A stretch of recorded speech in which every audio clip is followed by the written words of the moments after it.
Meus amigos, é o seguinte, eu tenho recebido diversas mensagens acerca da repercussão dos atos infracionais decorrentes do passado do concurseiro, na repercussão específica entre o ato infracional e o concurso público.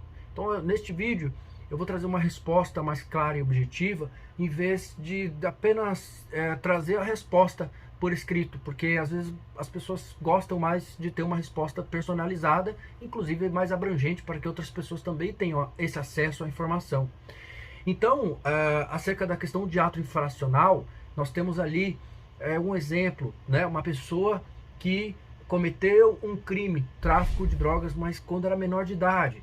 Isso vai ter efeitos negativos para um concurso público, você que é concurseiro, né? E a resposta seria, de fato, não. Né? Por que não? A resposta é a seguinte, o ato infracional, ele se encontra, né, previsto, né, no Estatuto da Criança e do Adolescente. Isto é importante mencionar. Por quê? Porque apenas poderia se fazer, por exemplo, uma reabilitação criminal, né, para que limpe a sua ficha criminal, apenas quando se tratar de crime. Mas o crime é diferente do ato infracional. Aqui eu pretendo, logicamente, fazer de um modo mais simples possível para que as pessoas também consigam entender sobre essa situação. Então, o ato infracional, cumprida a pena, não tem mais o que dizer. Na verdade, não se trata de pena, trata-se de medida socioeducativa. Então, essa diferença é crucial. Não se trata de crime, medida, ato infracional. Então, essa distinção muito clara. Então, para você que está nos assistindo, acho importantíssimo que você tenha em mente esta distinção clara entre um e outro. Crime é uma coisa, ato infracional é completamente diferente, tá? A questão, inclusive, né, já mencionando do Código Penal, não podia esquecer, né, de mencionar sobre o artigo, que o Código Penal, inclusive, estabelece que o menor, ele é presumivelmente inimputável, que se eventualmente ele cometa algum delito, é um ato infracional. Então, essa seria a seguida, se esse ato infracional foi cometido por um menor, ele vai ter que cumprir a medida socioeducativa. Isso já mencionei. Eu só estou repetindo para que ajude as pessoas a entender isso. Além disso, é importante mencionar, para que eu consiga dizer o meu negativo, dizendo que não é possível que os atos infracionais tragam efeitos negativos no concurso público, pelo simples fato de que as decisões dos tribunais, inclusive tanto do STF quanto do STJ, eles entendem que o ato infracional ele não pode ser considerado como maus antecedentes. Isso para fins de majoração, para aumento de pena base lá no Código Penal. Então, já seguindo essa linha de raciocínio, você já consegue concluir comigo e que o ato infracional ele não pode trazer nenhum efeito negativo para o concurso público. Não pode trazer nenhum efeito negativo. Por quê? Isso já mencionei. Pena, crime é uma coisa, ato infracional é outro. Então essa seria a primeira proposição. Em seguida, os tribunais também já têm diversos julgados em que, quando houver um prejuízo para o particular, né, no caso o concurseiro, quando houver um prejuízo para o concurseiro, numa situação que ele tinha um histórico no passado de ato infracional, ele cometeu um ato infracional, não um crime, ele não pode ser eliminado do concurso público.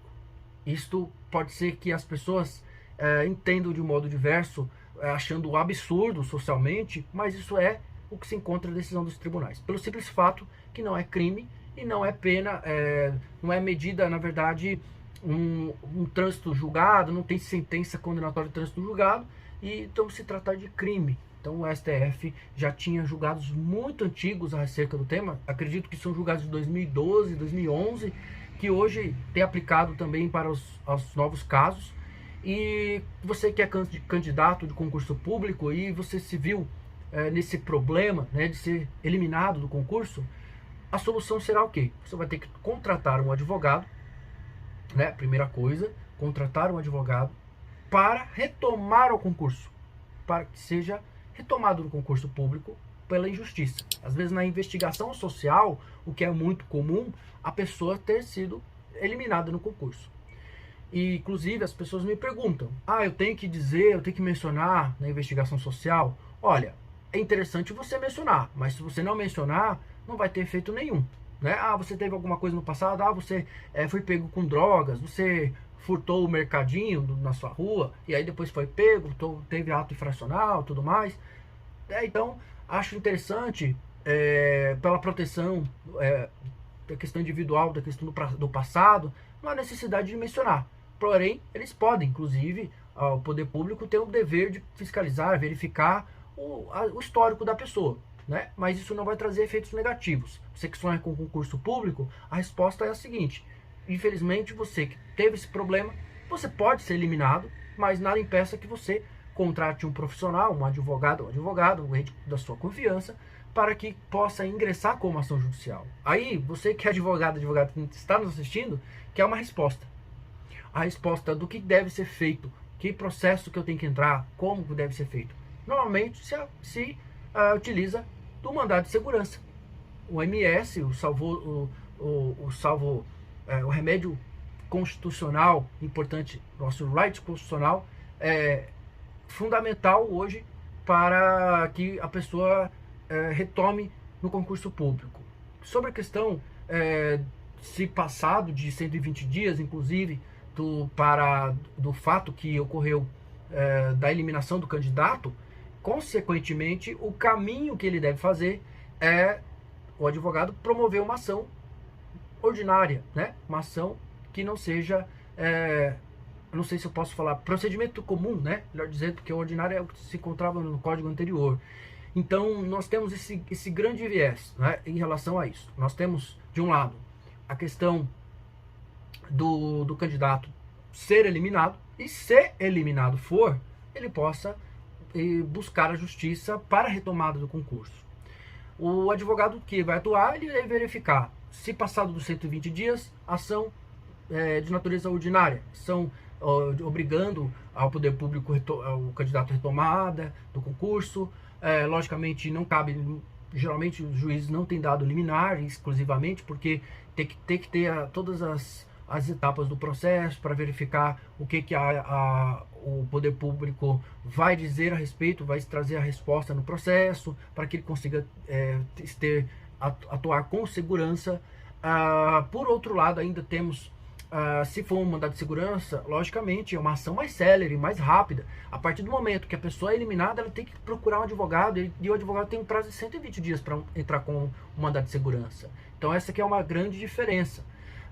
Outro ponto importante, por fim, acho muito necessário dizer, que é a questão de valores, né? Pessoas me perguntam quanto seria o valor de uma ação e tudo mais. Cada ação judicial possui valores, e os valores se encontram na tabela do Estado.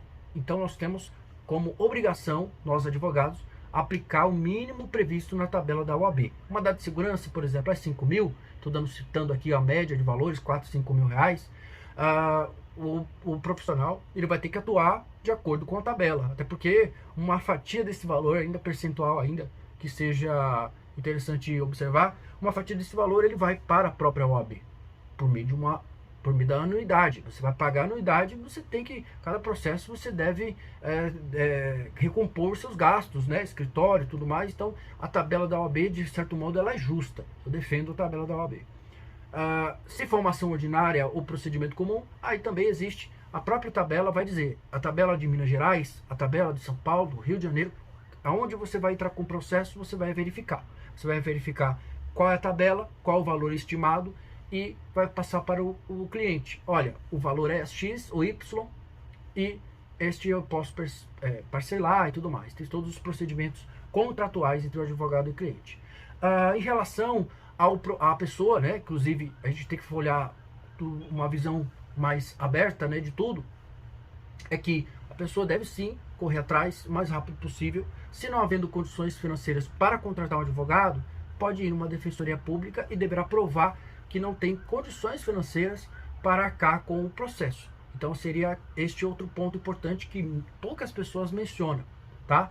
Mas é isso, eu falei trazendo uma resposta mais objetiva possível a respeito de ato infracional e concursos públicos e a sua repercussão prática do que pode acontecer, né? Provavelmente, resumindo, pode acontecer do candidato ser eliminado, mas poderá retomar ao concurso público, devendo promover uma ação judicial para tanto. Bom, eu encerro este vídeo, agradeço você que nos assistiu.